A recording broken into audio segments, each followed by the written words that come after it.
And the public is in. Okay, great. Okay, calling to order the meeting of the Grosse Pointe Park Communications Committee.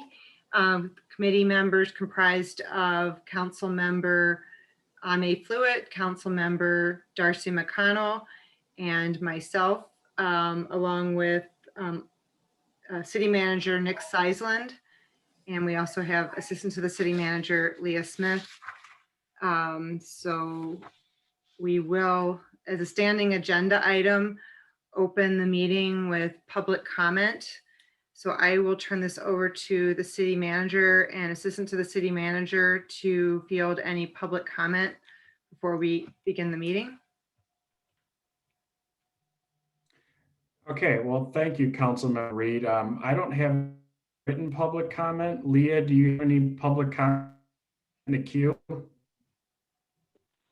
I don't have any public comment in the queue at this moment. Thank you. Okay, thank you.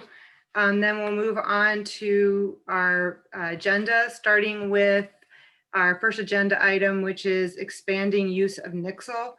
This is just to introduce the agenda item. Nixle is an alert system where residents can, and City Manager Seisland, I'll have you jump in if I misstate Nixle, but it's an alert system where residents can sign up to receive alerts on their email and cell phone, but primarily it's an alert system that people use on their cell phone. And we have been using this primarily for public safety alerts. And we've had, this one I'm getting ready to ask the City Manager. Are you still with us? There he is.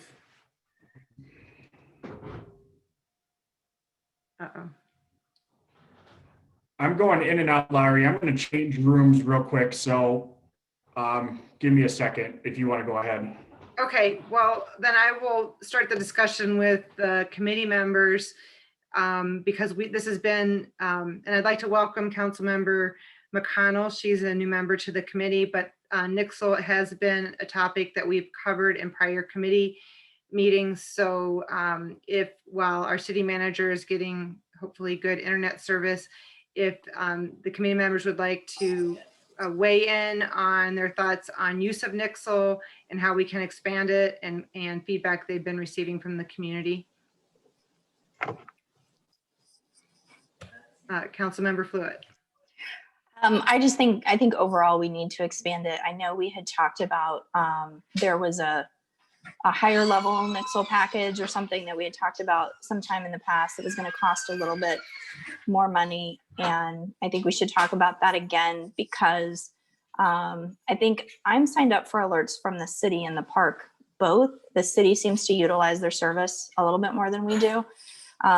One thing that really drew my attention was when we had the discolored water issue, not the one right at the end of the year, but one I think last week. It was on Facebook about half an hour before the Nixle alert actually came out. And I made a note of the time because not only do I think we need to use Nixle more frequently, and it's right under the I want to section on the city website where residents can sign up for it. But not only do I think we need to use it more frequently and for a variety of issues, but I think we need to get on it a little more quickly because people can, it can go to their phone as a text, it can go as an email, but I think we could really be utilizing it in a much more helpful way.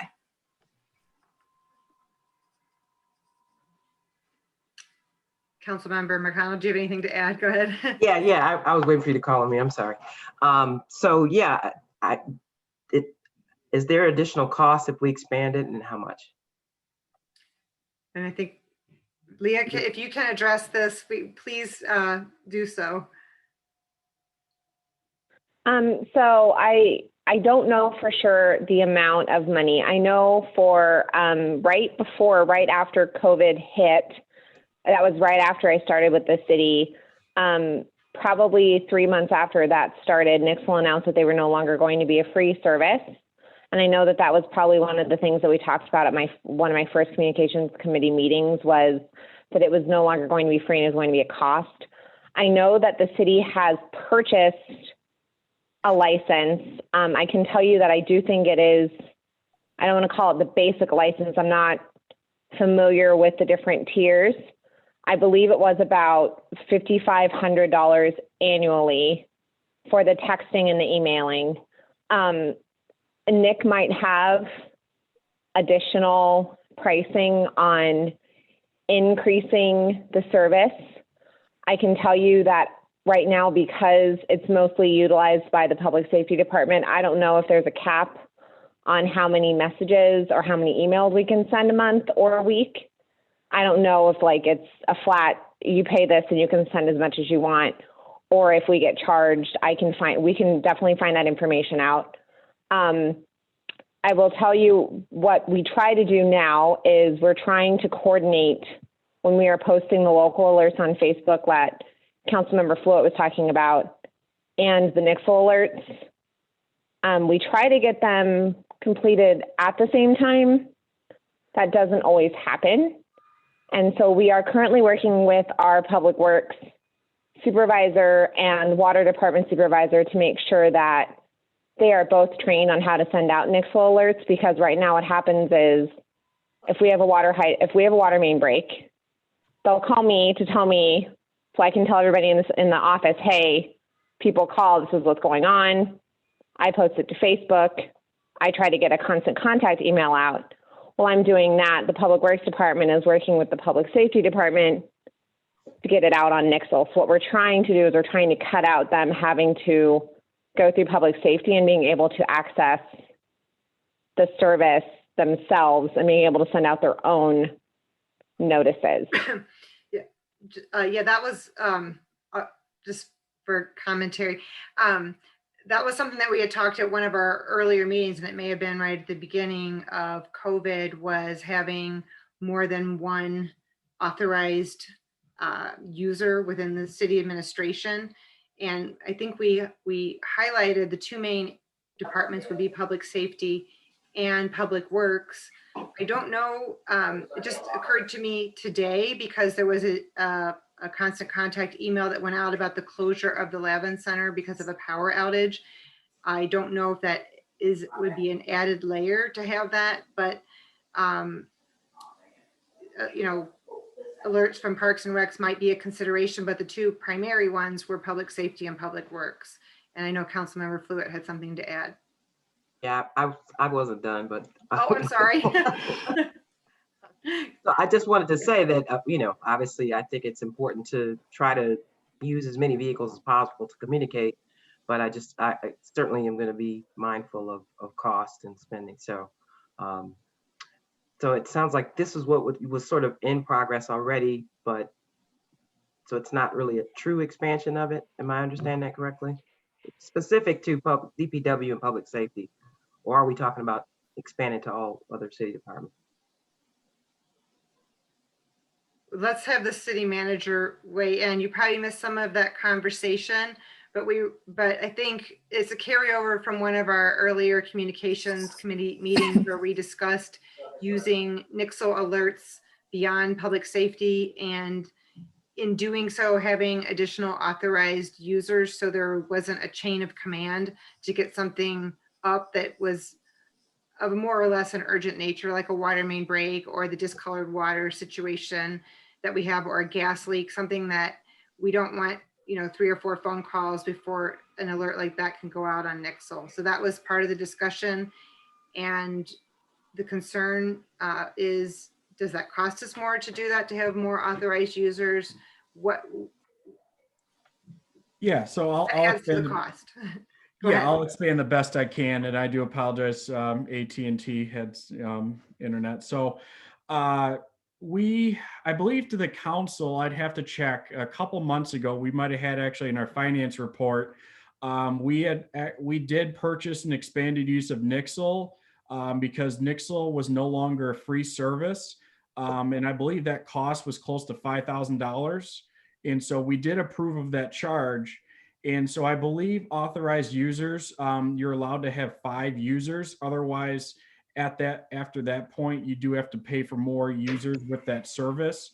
So as of right now, we have 2 people within public safety, 2 people within DPW that we've been training. And I think I'll expand upon what it sounds like the conversation was getting to. This might be a good opportunity too for Chad Craig, Parks and Rec, in this case of what happened today with the power outage, for him to have that ability to relay that message. And this is something I've talked with staff that we need to send out these alerts, and we don't need to go through a chain of command where it goes through 3 different prompts in order to get to that message. This is an immediate emergency. We can post right away, and I trust that staff to do so. So I hope I wasn't too redundant, but that's kind of where we're at. Okay, so it sounds like we have the capacity with what we're paying right now to cover really 3 departments: public safety, public works, and parks and recs. And That's so correct, it's just yeah. a matter of having the protocols for when they should be using it, and they don't need to seek authorization from the city manager. Right. Just get these alerts out. Yep. Okay. Councilmember Fluid. I just wanted to clarify my earlier statement. So Leah, thank you. You were clarifying that there's a delay between when it goes out on different platforms. I was actually saying that it was on, I think, the Grosse Pointe Park community page that people were talking about. When I said it was on Facebook half an hour before the Nixle alert went out, that's what I was talking about. Was people were talking about it on their own for at least half an hour before the city got an announcement out. So it wasn't talking about a discrepancy in the different platforms. I was just saying, if we could get that information out to them faster, that would be helpful. I agree. What I'd like to see is the Nixle alert goes out, and then the community takes that to Facebook to say, hey, I got this Nixle alert. Your water's going to be brown. Certainly, we can do that. Okay. Any other comments on the Nixle? Councilmember Fluid. I have one more question, because I'm curious. Do we have any idea right now what it would cost to have 10 authorized users instead of 5? Because I'm just thinking, if Chad Craig is the only one who's authorized in recreation and he happens to be out that day, if we're talking about maybe another $1,000 a year, I think that would be worth it, just to make sure there's always somebody around who's authorized to get that message out. I don't have that exact number, Councilmember Fluid, but let me take a look and see if it's something that's fairly reasonable. Thank you. Any other comments? Okay, let's move along to the spring communicator. Just to introduce the topic, and then I'll turn this over to the city manager. But we have not been issuing our communicator primarily, my understanding is because we really aren't having the programming that is contained in the communicator, like the classes and some of the events that we have after 6, the Winterfest, those types of events. So we haven't been putting out a communicator, but the discussion came up in our last city council meeting that this is one form of communication that goes to every household in our city. And it contains a wealth of information beyond just what the programming is, contact information, park hours, public safety information. The mayor does sort of for lack of a better term, a state of the city, what's going on. So from our council meeting, we discussed with the city manager that we have the ability to get a spring communicator out, or whatever season we want to call it. So I'm going to turn this over to the city manager to talk about what our process and our timeline would be for getting, and content for getting that out. Thank you, Councilmember Reed. So yes, as discussed in the last council meeting for the year 2020, we held off with a communicator due to a majority of the content is park and rec related classes and other items. And unfortunately, due to the coronavirus, a lot of those activities, could not happen. And so this is something that we've looked into of maybe we can retool the spring communicator. Luckily, we do have the ability that working with our printer, as soon as we tell them that we'd like to issue a communicator, they can go ahead and produce that. And so that just then will, from that time, we'll pool our resources together of what we need to do. One thing that I'd like your input as well that we'd like to expand upon is, we do have basic city information that's typically on the first 2-3 pages, but I think we can expand upon that, relative to the different departments and other needs come spring and summer. And then my other point I really want to help our businesses out is having an advertisement page for those businesses within the community. So whether that's weekly specials or a coupon, that we could create kind of like an ad page that goes out to the entire community. So Chad Craig and I are working on that, and Mary Beth Hathaway, and we'll hope to have some content soon, but I'm certainly all ears if you have any other suggestions you think would be helpful in the spring communicator edition. Just one question, and then I'll turn it over to others. What is the turnaround time? In other words, when we have our content ready to go to the printer, how soon is that then produced? And then I know we use the Grosse Pointe Times for distribution. So if you could just give us an idea of what the timeline is to accomplish that. It's pretty quick. It's about a week. So from final print and review, it's a week. So they move fast. Okay. Councilmember McConnell had her hand up. So, my first question is always, can we afford to do this? I understood there was also budget constraints, and that's why it was paused. So I think this is something we can do, and it's reasonable. The one thing that I needed to clarify with Chad Craig is, did we have to have a certain amount of pages in order, would there be a certain charge? And fortunately, we can make this as small as 4 pages or as much as 20 at the same rate, which that was probably in my comment that you're referring to, Councilmember McConnell, I wanted to check on. And so this is something we can do within our budget. Thank you. And then I also wanted to know if we could, I would love to see we can enhance it to, include other updates. Certainly, I saw master planning is already on there, but maybe an update from council, COVID-19 resources, vaccine information. I think it would be good. We've heard from the community that they're not all engaged on social media. And so, there's information that they'd like to get, perhaps upcoming meetings, to get that kind of information there, I think would be helpful. So I'd love to see that. Okay. And then I have something else that's later in the agenda. So. Councilmember Fluid, did you have anything to add to that? I don't. Thank you. I think you all covered that. I agree. I think it's important to get it out there for all the people who are not on social media. I think people really enjoy it. And the one thing I liked about it, even when I was getting it, I would hang on to it just to have a hard copy of something that I could refer back to. So I think it would be nice to get that going again. Yeah, I agree. And the phone list was always useful. I always actually cut it out and put it on my bulletin board. But I also, and I have this in my notes, I agree with Councilmember McConnell that we have a lot of great COVID information on our website, including just recently the Wayne County vaccine information. And I think that would be a really great service for our residents to include the latest COVID information in the communicator, especially for the seniors that they still like the hard copy. So I think we probably have most of the information already on our website. It's just a matter of putting it in a print form and layout. Okay. Anything else on the communicator?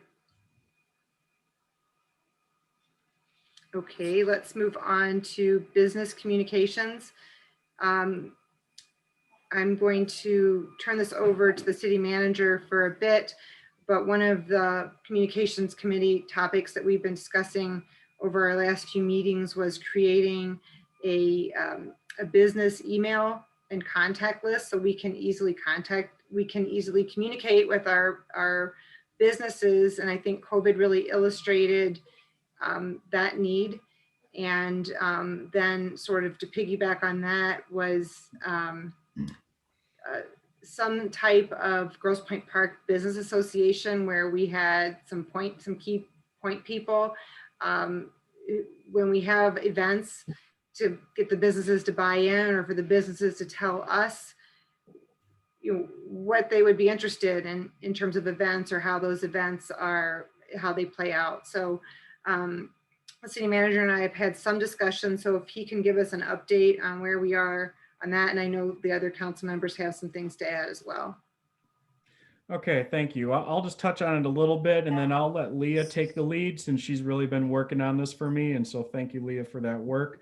One of the things, you've heard me discuss at council meetings, and I believe at TIFA, is we did not have a central email list that went out to businesses.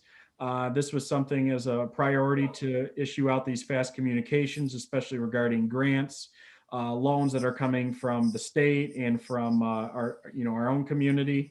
And so Leah's been working on compiling a list, working with the Chamber of Commerce when we're getting applications for grants. And one thing that we're looking at in our building licenses, Grosse Pointe Park businesses have to have a business license, and we're going to require that they list an email address per those business licenses, which will allow us to be able to create that central list. And then, Leah, I'll turn the rest over to you. Thank you, City Manager Seisman. So like he said, I have actually been kind of the lead person on creating our distribution list. So I think, as has been previously stated, we do use Constant Contact for all city-related emails, with the exception of Mixel. So what I've done in there is I have built a GPP business email list, as well as a TIFA business list, and a DDA business list, although the DDA, I think it's well known, is substantially smaller, so there are a lot less email addresses in there.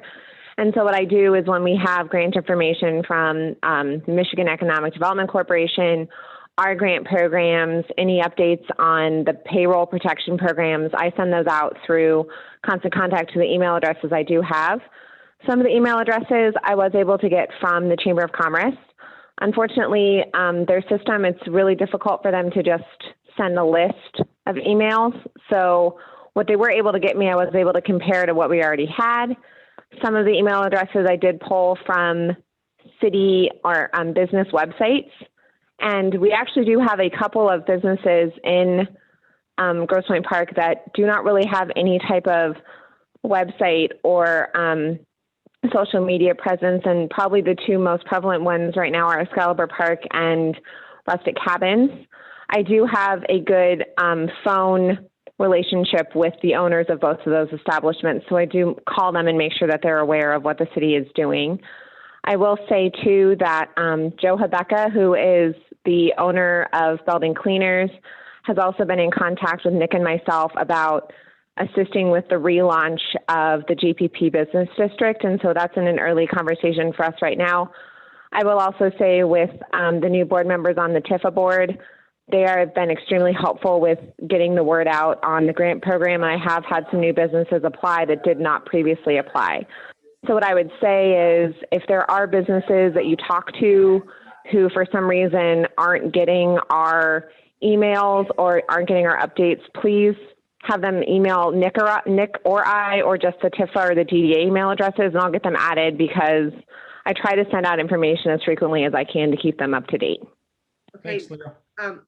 One comment before we move on from that. And the city manager and I discussed this yesterday. We have a handful of businesses on MAC that are not in the DDA or the TIFA, the ones near Caju. And I also think the Cracked Egg is outside of our TIFA district too. So let's not forget about those businesses, make sure they're included. I don't know if you already have included them. Yeah. So I did try to make sure that I didn't focus exclusively on the TIF and the DDA, because I am aware of Cracked Egg. Lunchbox Deli, Bike Blades and Boards, Breckles Massage, and Fairfax Market are just a few of the ones that I know are not in the traditional business districts.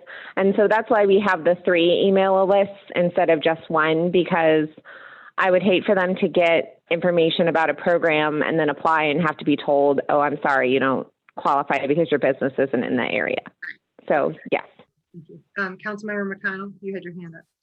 I did, so thank you. That's actually welcome news. I think I've shared with all of you that I was going to try and build on food for the holidays and work on some ways to support. I also spoke with City Manager Seisland about the business association, and he shared about Joe from Belding. I spoke with Joe from Belding. He said he's working on that now. I had received a list of businesses that I shared with him. We also had a meeting on Sunday to start our work on this sort of sustained GPP, where we were making sure that the list that we had was as accurate as possible. So I don't know if we want to compare lists or something, but it would probably be helpful so that we could all be on the same page. And then we also are working on pulling together a survey. So I'll have more news on that later, but I just want to let you know so that we're transparent, but also not duplicitous. Thank you. Councilmember Fluid, did you have something to add there? I don't. Thank you.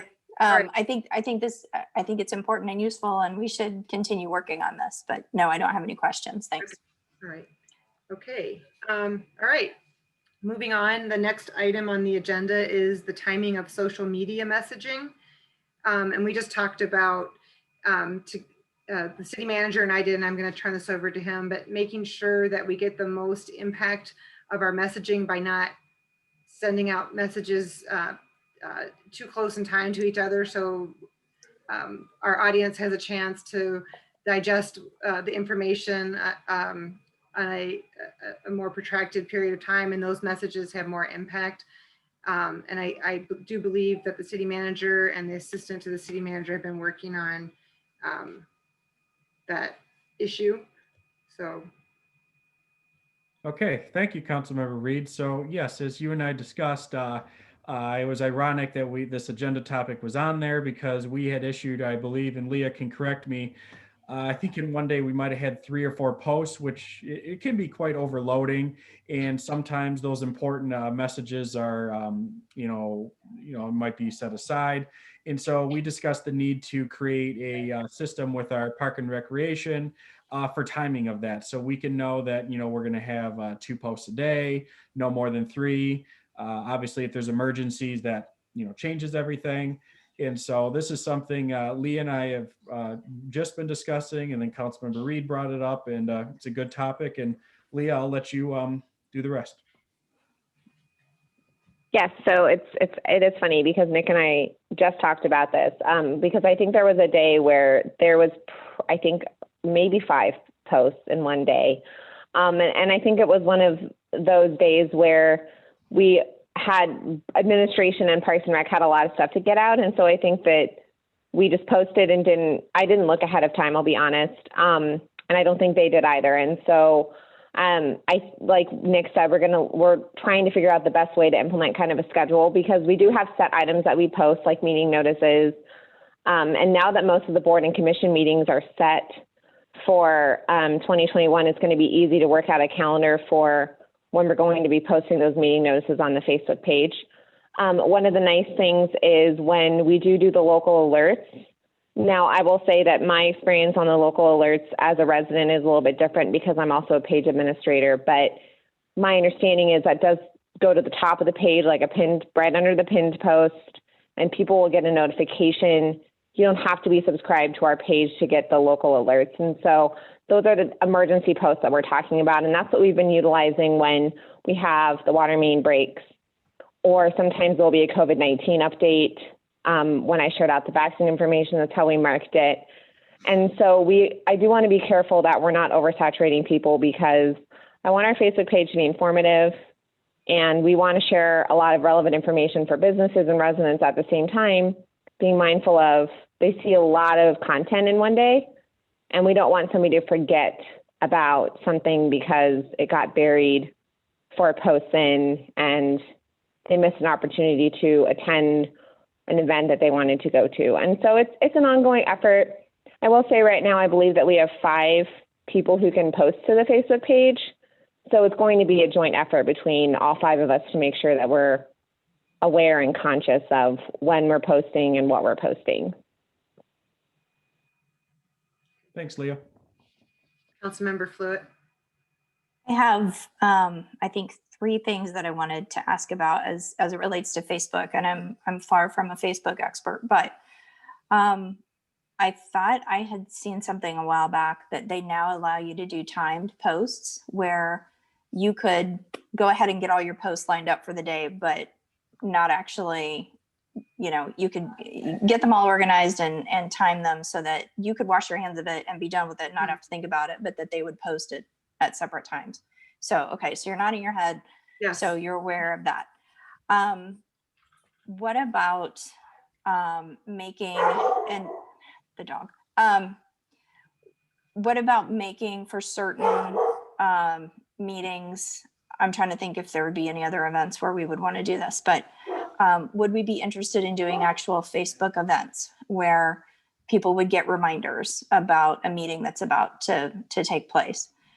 And then the third thing I wanted to ask about is I feel like we could do a better job with reading the comments and responding to people when they have questions. And I know we have to be mindful of you don't want to respond to snarkiness.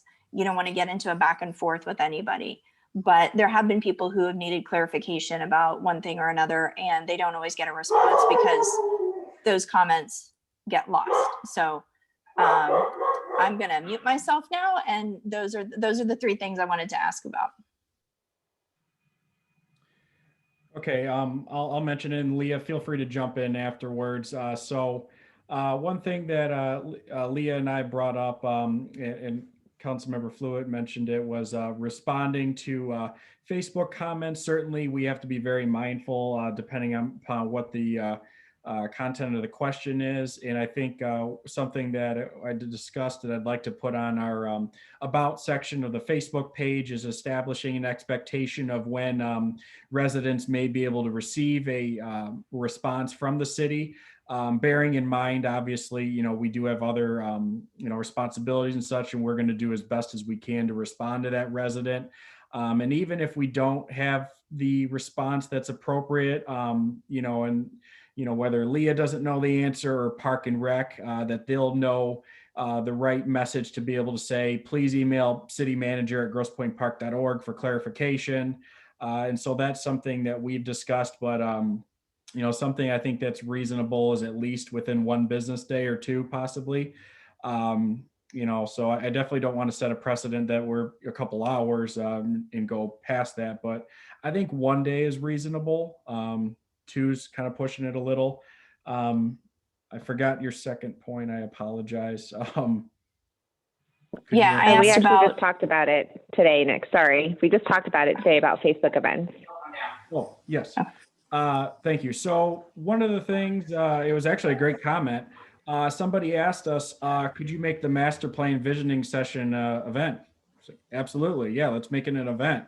So we are going to, Leah's going to be, thank you, Leah, creating an event that will be for those master plan visioning sessions. And then Leah, I'll turn it over to you if I missed anything else.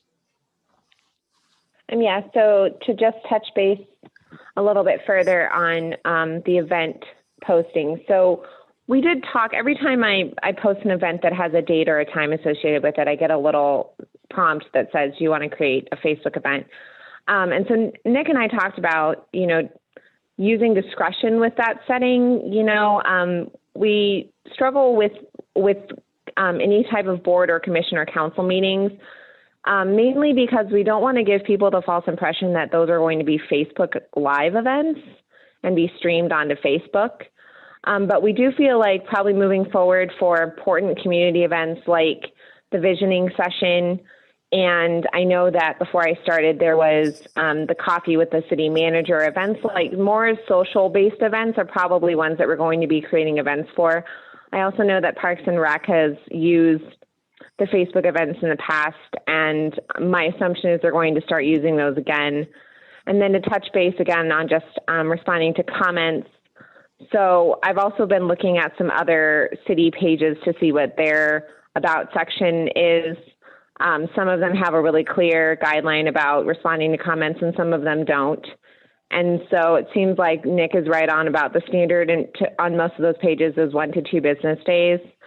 The other thing that we're also probably going to include in our about page, and I know Nick has talked about this before, is we do have kind of a policy about no foul language in comments and nothing obscene.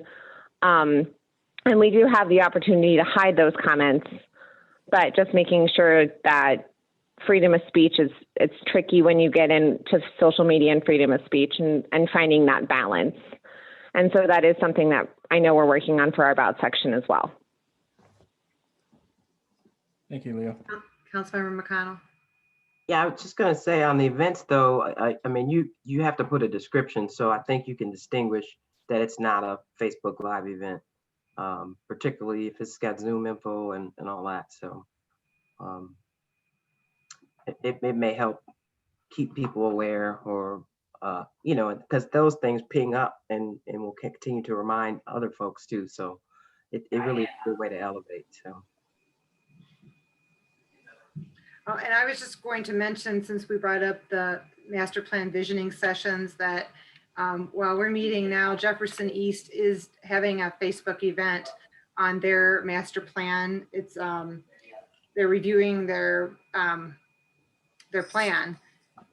So I'm sure if you're interested in how something like that is run, and actually I'm sure our professionals know how to run those sorts of things, but you can go back and check it out.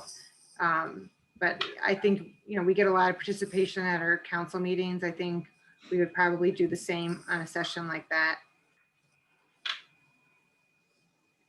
I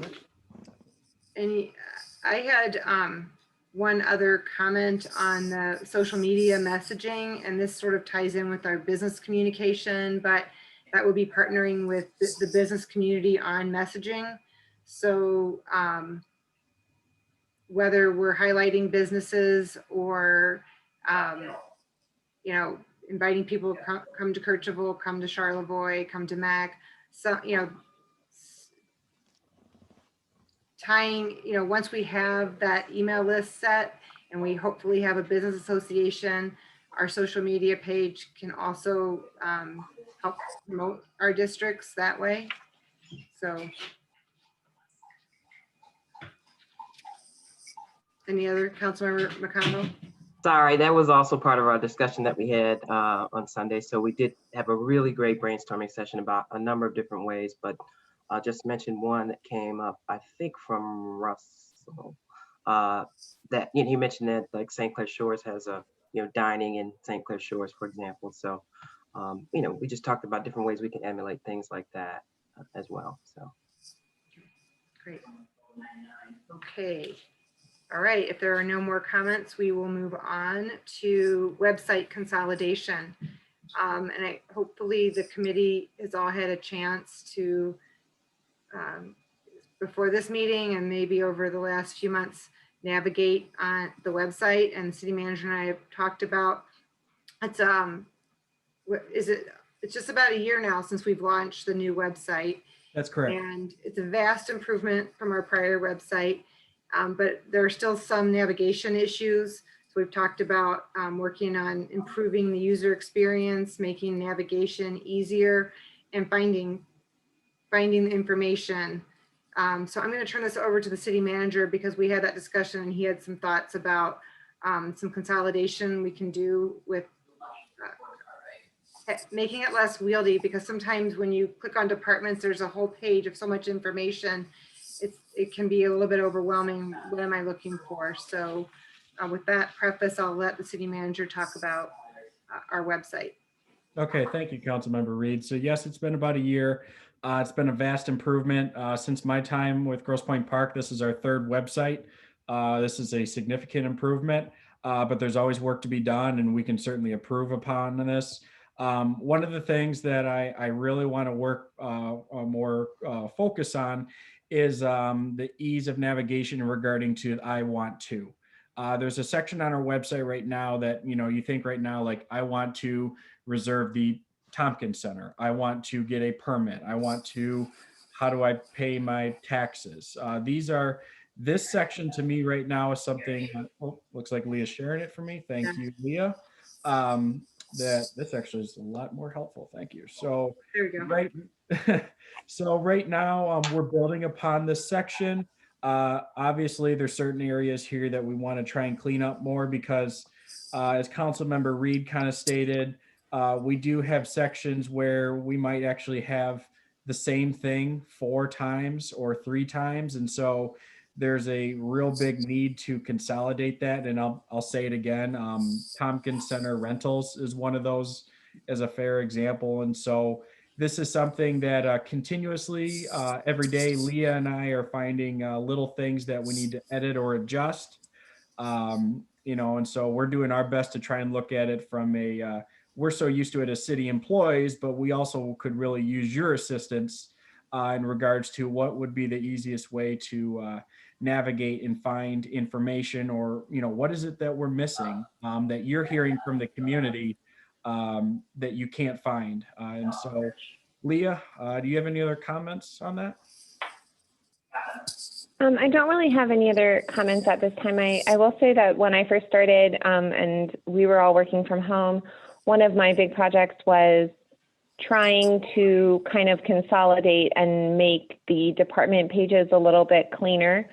So just to scroll over there really quick, I will say that I know that there is more consolidation that could be done, and I'm working with departments as necessary to determine if we need a page for absolutely everything that we do. I will say too, though, that I think a good example of consolidation is probably the coronavirus webpage, because when you go there, it's one page and the main page is pretty much resident updates, like the need to know information for state of Michigan residents. And then of course on the side, we have a variety of updates that I try to update as frequently as I can based on the information. But I will say too, just so everyone knows, we have added a Webmaster email address. So if you are on the website and you see something that doesn't work or there is a link that's broken, please feel free to use that email address or direct residents to that email address, because that comes directly to me, and then I can work with Nick and the appropriate department if necessary to fix the problem that's been identified. Thank you, Leo. So, Councilmember McConnell. So I had my virtual coffee hours this weekend, and one of the comments that was made was, can we have a searchable site? They noted that some of our neighboring cities, it's much easier to just do a search on the page. So if there's a way to incorporate that, that would be great. Thank you. I don't know if Councilmember Fluid doesn't have anything to add. I don't. Thank you. I agree. It could be easier to navigate, and I think consolidation would help. I'm not sure if we need to go through some kind of testing process with the public, but I agree. I think consolidation is probably the answer. Like sometimes that things are in a couple of different places, so that you don't have to necessarily find that one place where something is listed, but I can see where that makes the website unwieldy, and it is jam-packed full of information. So we probably need an in-depth discussion just about this one topic, because there's not a lot I would completely dismiss from the website. I don't think there's a lot of useless information on here, but I think we could probably present it in a better way. So just to that point, Leah, would you click on the drop down for departments? And then, so if you see municipal court, then there are several drop down listed, but click on municipal court. If you click on that and scroll down, on the left column, everything that was on the drop down is there. So like for my user experience, I would just go to the department. I would go to municipal court. If I wanted to know something more about the municipal court, I'd click on it and then I'd have all the information rather than see it all under departments. That was just one example that I had. Does that make sense to everybody? Yes, Makes sense. it does. And I think there are several others like that where it's like, I just want to see the main department. And if I'm interested in what's exploring something there, then I'll click on it and then I'll have the more detailed information that I'm looking for.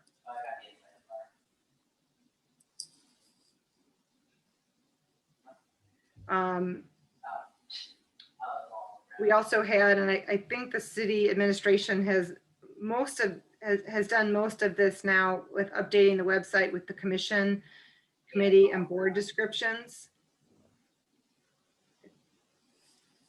Could you take us to that, Leah? I did. I'm having a struggle Okay. over here. Council So committees. give me 1 second. I'll just have to hide you guys so I can get over there. So yes, every board and committee right now, every board and commission should have a description as well as who the members are. And if the 2021 meeting dates are set, I have added those. Beautification had a couple of dates that were conflicted dates that they're working on. But the other thing too that we just finalized and added is we did add the council committee descriptions, which I know was a request, I do believe, of Councilmember McConnell. And so now all of those descriptions are here as well, along with chair contact information if the public has a question for the committee, like, when do you meet, or is this something that you guys would talk about? And so that's a new addition. I will say that some of the committee pages could also probably be condensed down when it comes to the related pages. But at the same time, I want those to be user friendly and I want people to be able to click on them and find the master plan update or find the TIFA COVID-19 grant program and not have to dig for it. Councilmember McConnell. Thank you. I wanted to say thank you to Ms. Smith and City Manager Seisman for getting those added to the website. I appreciate that. I still have an additional request, if possible. Councilmember Reed mentioned we don't have minutes per se, but in the Zoom world, we do have Zoom recordings. So if there's a way to, in addition to descriptions, to post the Zoom meetings after the committee meetings are held, that would be great. Actually, yes. So that's something that City Manager Seisel and I have also talked about. So just so everyone knows, and I believe Councilmember Fluitt and Reed may have heard this before, but the way that we are hosting the video recordings right now is I upload them to YouTube first, and then I link the YouTube video to the website. So we have talked about actually making the YouTube site public. Right now I have it as unlisted because I wasn't planning on having it synced to the website. But that is an option for us to do for the committee recording. So we could upload, for example, this meeting recording and any other committee meeting recordings, and we could have a link at the bottom of this page that says, for archive, for past meeting recordings, please click here to watch on YouTube. And then they would be taken to the Grosse Pointe Park YouTube channel and be able to click and select which meeting they would like to watch.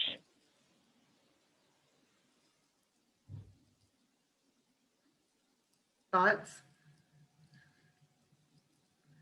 No, I just think it'd be good for people to be here, who can't be here, and for a way for people to stay informed. I've definitely heard the request from residents, so I would love if we can find a way to facilitate that. Great. Absolutely, we'll consider it. Thanks, Leah. just to follow up on the last thing, we have a YouTube channel, but it's not public. Is that? So Yes, and so when it was created, City Manager Seisland and I talked about, did we want to make it public or private? One of the reasons why we have kept it unlisted private as of right now is because we didn't want the public assuming that we were going to be releasing a bunch of created content. And so what I will be doing now is I will work on a page description that says this channel exists solely for the purpose of essentially hosting meeting recordings. And then there is an option to live stream on YouTube if or when we get to meet in person again, then that option, we could also use that as well. But that's kind of why we've kept it unlisted for this amount of time, just because we didn't want to give the false assumption that there was going to be a lot of content being released by the city. And just to clarify too, and thank you, Leah, one thing we wanted to, this is very new to us, obviously. We've been doing almost a year now, but in relative speak, with the YouTube channel, being able to create pages within YouTube, that's something we're going to work on in regards to those committees, planning commission and such. That's something we have to learn further of how we can make those playlists. I know there was a section too, I think, in regards to, do we need to create a policy regarding comments on that YouTube channel? And so those are further things that we wanted to clarify. And, when Leah says private means, and Leah, correct me, but right now, if you went on YouTube, you couldn't find City of Grosse Pointe Park, but you get the video when you click the link, right? Right. So just to demonstrate, so what happens is if I go to City Council and I go to more, and I will say that this is actually a workaround with our website.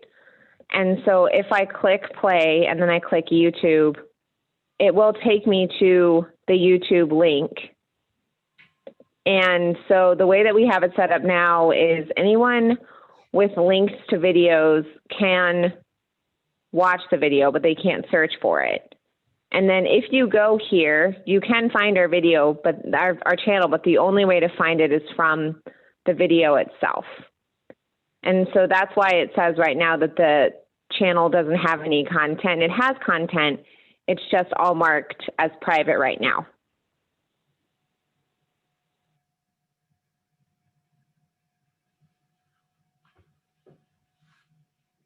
So I have a question. Are we talking about, relying heavily on YouTube in addition to continuing to post the links on the website? Because I just want to make sure that the links are still there for people who might be a little less savvy and, want to be able to go through the city website and look for a specific meeting. I think YouTube host is the host. That's what I'm understanding. The links on our website, it takes you to YouTube. Is that correct? That's correct. Right. Yeah. So actually the way the website is set up right now is you can actually watch the entire meeting on the website itself just by clicking play, because it's an embedded link, or you can click on that YouTube and it will take you to YouTube. So you have an option. And I would not anticipate removing the direct meeting links, because I know that there are certain meetings that people only want to watch that meeting. And I know based on previous experience, I'll use fitness videos as an example. You go to a channel, they have 100 videos. I don't want to have to scroll. I don't want to scroll through all those videos to find the one I'm looking for. And so that's how it's currently set up. And I don't anticipate changing that practice as of right now. Okay.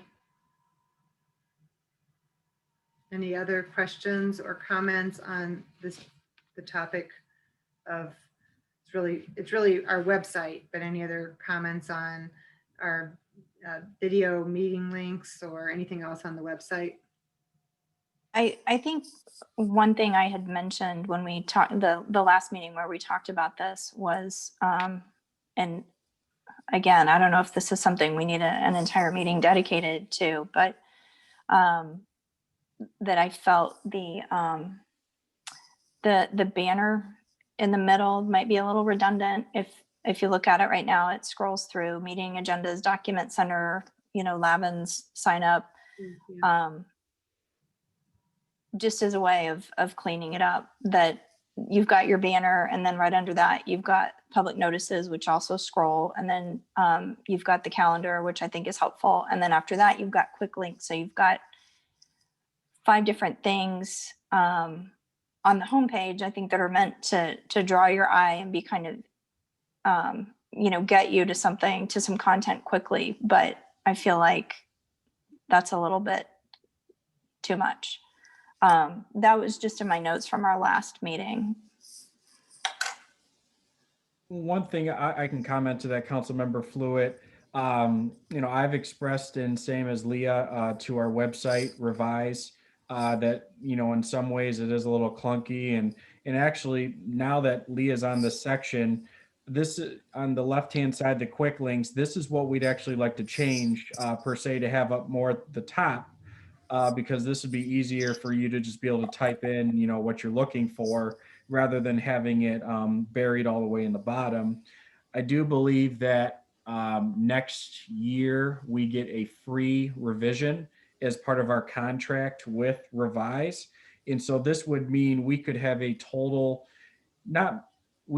complete revised layout. We can make a couple minor changes, but something I think, and maybe we're not on the same page, I think we are, but if we really wanted to change, whether it's this is up or down, or make this bigger or smaller, there's some limitations we have, but there's others we can certainly have Revised do.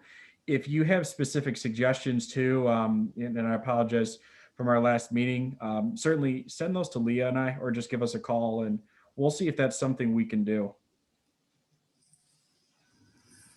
Sure, I can do that. It's not something that has to be done. It was just a personal preference thing that I noted. Okay. And I feel like, we probably need to have more people on the same page when we make those kinds of decisions, but just as a means of cleaning it up. So if we're looking at a year from now, being able to make a lot of edits to the website, maybe we need to start working on that and really focus on what we want to change, and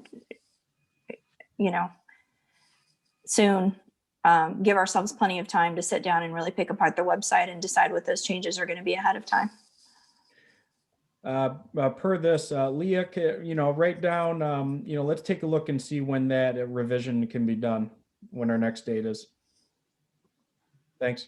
And then Leah, if you could report that back to us, and we can use that as sort of a deadline to make our own list, to solicit lists from residents and from other council members, board and commissioners.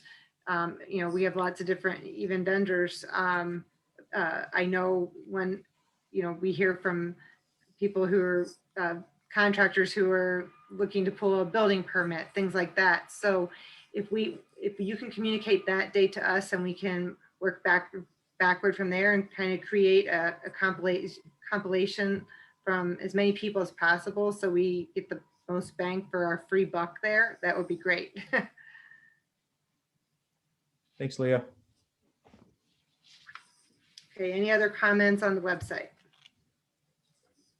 All right, then let's move on to new old business. I'm going to turn it over to Councilmember McConnell, because she had a couple of topics that she wanted to raise, and Councilmember Fluid may as well, but I know she has a couple of topics that she'd like to raise. So Councilmember McConnell, the floor is yours.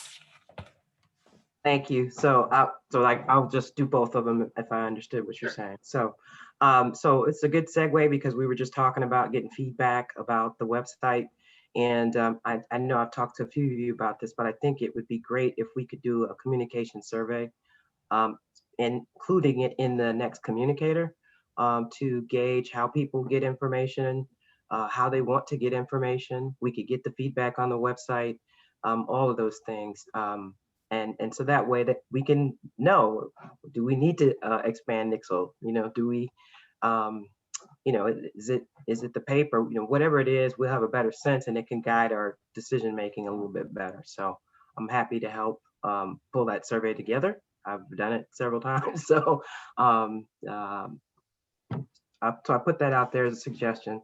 And then the second one, we had a little dialogue about this, but now that we're doing master planning, I know that there's going to be advertising in the paper. We have the flyers, but I would love to see if we can broaden our thinking for the future in terms of adding a community engagement component, not just for this, but for other things. So what that looks like is, can we get printed copies of the flyer? And again, maybe partner with the businesses to see if they'll let us, you know, put the flyers there, putting it in all our city buildings. I'm sure there are others who would be willing to help, you know, either have it in their facility or share it with others. But I just want to make sure that we also are thinking about that. And then beyond that, I know a lot of our water bill is kind of like a postcard, so it's not the same in terms of mailing. But you know, always think about like, who do we have to mail to already, and is there a way to marry those together so that we can also get the information? So that was it. Yes.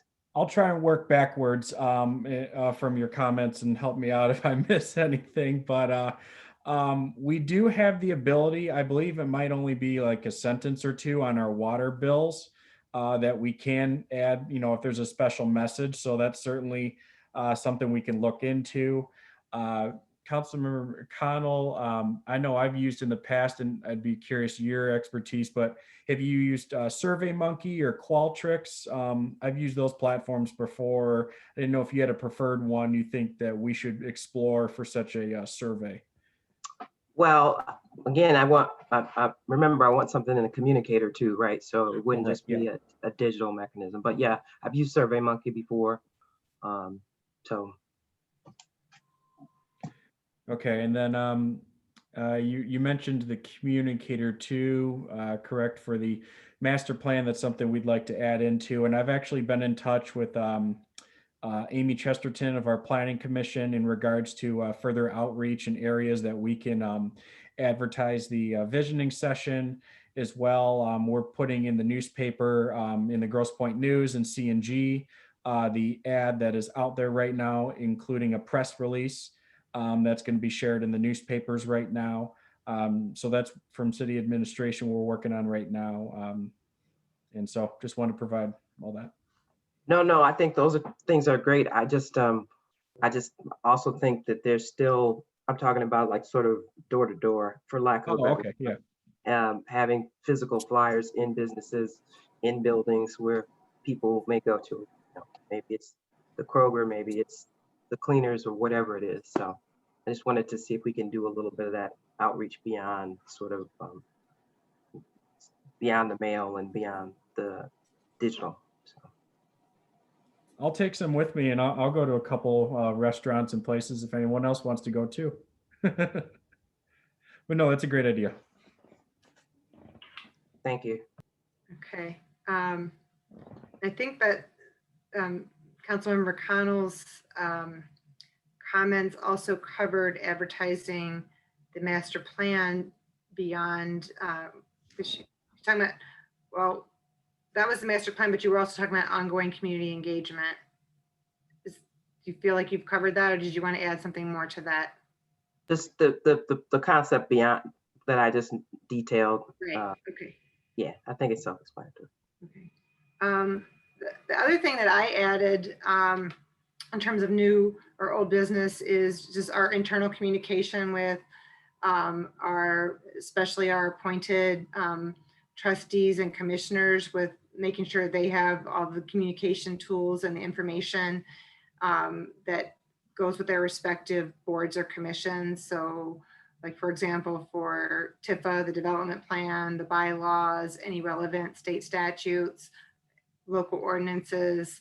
And I know, you know, we do get email lists and email and phone and address lists. And I'm assuming that I believe when I was on beautification, they did that. I don't know that they do that on recreation. I don't recall. but making sure that all of our board trustees and commissioners have all the information they need to communicate internally and if they have to with the public. That was my comment for new and old business. Any other comments from the committee members or administration? Councilmember Fluid. I just want to reiterate two things that you both said. One, regarding putting flyers out at businesses. That's something that we do for the Pride March every year. And it's not just leaving the flyers, it's actually, taping them up in the windows, which I think is a really small thing you can do that I agree would be helpful. And then regarding what you just said, Councilmember Reed, about onboarding of employees, I would agree. I think there probably needs to be, a binder that's devoted to each board or commission. I think, for instance, the planning committee should probably get a copy of the statute so they can refer back to it and see what or at the minimum, a link to, where they could go online to the state of Michigan and see what the requirements are for city planning commissions. A copy of the bylaws, as Councilmember Reed said, all the other members' contact information and all of that. But I think particularly the background information for them would be really helpful so that they know, how many members are supposed to be on that committee, and they have those stipulations that have been set out in the statute for how often they're supposed to meet every year. And, there's an Open Meetings Act handbook, which is available also on a state website. And that's only about 20 pages long. It's not that long. So I think maybe compiling something like that and just being able to give that to those new members when they come on board would be really helpful background information for them to have, and would enable them to kind of hit the ground running when they get to their first meeting. Yeah, I agree with that. And on the MML website, they do have a really good handbook for planning commissions. I didn't see any for like a Parks and Rec commission. They may have that resource. It wasn't readily available, but I thought that, I have read their planning commission handbook, and it's really good. So there are other resources I'm sure out there for other boards and commissions. I know the MML also has some fact sheets for the tax increment finance authorities. So for TIFA and DDA, just the more information we give to these appointed board members and commissioners, the more they're empowered in what they're doing, and they have a good understanding. So I'd like to see us, work on that internal communication, so to speak. I think those are all great points taken, and this is something that I certainly, will keep working on, compiling this information for those boards, and I'll have the assistance of Leah. And I know I did provide that to our newest Councilmember McConnell. So I will work on that same for the planning and Councilmember McConnell. Yeah, I was just gonna say, thank Councilmember Fluid. I think she was the one that advocated for this when I got appointed, and then it was comic relief to get those 2 jumbo binders after the swearing in ceremony, but it was extremely helpful. So I think that's a great idea. So thank you for putting that together. Yep. Okay, any other new or old business before we open to public comment? Nope. Okay, I will turn it over to Leah Smith for public comment. I do see one hand raised, so I will let you handle that, please. Thank you, Councilmember Reed. So I'm just going to share the 3-minute timer. And then, Mary, you're pretty well seasoned at this. So I'm going to ask you to mute yourself and then introduce yourself and go ahead, please. Thanks, Leah. Yeah, I think everybody knows who I am. But I just have some somewhat random feedback to give, because it's hard to know on the front end of the meeting what's going to really be discussed. So maybe you can gavel me out of order, Madam Chairman, if you want. But So I see the listings that Leah now has of the committees, of the council committees, but let me just say for the public, I'm not sure they draw the distinction between committees and commissions. So it might help just to list what those committees are on the home page, kind of point number one. And the other thing is, it's not clear to me. So I read it just tonight. I saw the listing. I said, who's the chair? But what happens to the materials? Are the recorded meetings like this one going to be posted? And if so, where would those be? So that's point number one. Point number two, because you mentioned the visioning session with the Planning Commission on the 9th, I think it is, that's going to be super important. And I've looked at the materials and the links to date, and I got to say, just by looking at the flyer, I have no idea what a visioning session really means. I mean, I've been through them before. Trust me, I understand what they can be. But I would just coach and urge our staff well before the 9th to be very specific about what it is the public is going to be asked to do, what kind of information they're going to get. Just saying it's a visioning session doesn't tell me anything. And it looks like that one dedicated page, which is a really good idea to have a dedicated page for the plan, the master plan. Sorry, I'm tired. But it says the survey is going to be mid-month. So it sounds like the survey is going to be after the visioning, visioning thing, which is great. Again, no argument necessarily, but what is the visioning event going to be about? I hope we're going to get some more information well in advance, because I have a lot of ideas, but I have no idea if this is going to be the forum for it. And I would really hate to see that opportunity wasted. So enough said about that. The third thing is, and I'm not sure if this is the right venue to raise it, but when we are in council meetings and we're being asked, if those of us are trying to follow the rules about when we speak on what items in public comment, the manager's report is listed under like regular business. So theoretically, if I have a comment on what Nick is going to say, I should say it at the opening public comment, right? Problem is, I never know what's in the manager's report. So is it too much to ask that by noon of the council day, I'm not saying 4 days in advance, because I know Nick has a lot on his plate. Is it too much to ask that report be posted? So if somebody wants to comment on the manager's report in the proper order, we at least know what the heck it's going to contain. So it's all about good communications. And while we are making progress, we have a lot more we can be doing, quite frankly. Thank you. Thank you, Mary. Any other public comments, Leah? Councilmember Reed, I have no further public comment at this time. Okay. I would just like to address something that Mary said. I think it's really important. We've been talking about a master plan for a long time, and now we're getting to that point. It's really the first time we've done something like this as a city. So I would agree with Mary that the communication on that is very important, because while I think we do have a lot of residents who now understand what we're undertaking, we have a lot who don't. So I'm encouraging administration to be very clear on the message about what it is we're doing and what each step is. I think that will really help our residents understand what we're doing, and we will get the most out of those meetings if the residents know what to expect going in. So that's all I have to add with what Mary, she always has good input at our meetings. Anyone else before we adjourn? Councilmember McConnell. Yeah, and so I may be speaking out of turn, but if that just screams for a FAQ sheet, a frequently asked questions sheet. So I just wanted to mention that as a suggestion.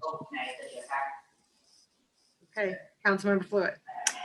The same thing. I was going to follow up and say, I don't know what a visioning session means exactly either. So I'd like to get some very clear details about how that session is going to be handled and how input from the public is going to be taken. And is that the first of 3 visioning sessions, or is that the only one we're going to have? Are they going to be broken down by topic later on? I mean, I have lots of questions about how that's all going to play out. And I think to get that information out to people would enable them to determine how their involvement is going to work. They may have one specific incident or one specific item that they want to speak to and feel like they only need to attend that one particular meeting. So I think we need a lot more detail about how that whole process is going to work. And just to add to that, I think we can lean on our MKSK for their assistance in that. I mean, we're paying them to do it, so they should have the type of communication ready to go, what we need to let our residents know. So I hope we rely on the experts on this one as much as possible. In my understanding too, they will be providing more information, but certainly great comments all around. I'll definitely express those to MKSK and see what we can do on our behalf. So great feedback. Okay, I think with that, we're adjourned unless anyone has anything else. Okay. All right. Well, thank you. Thanks. Thanks, Everyone everyone. have a good night.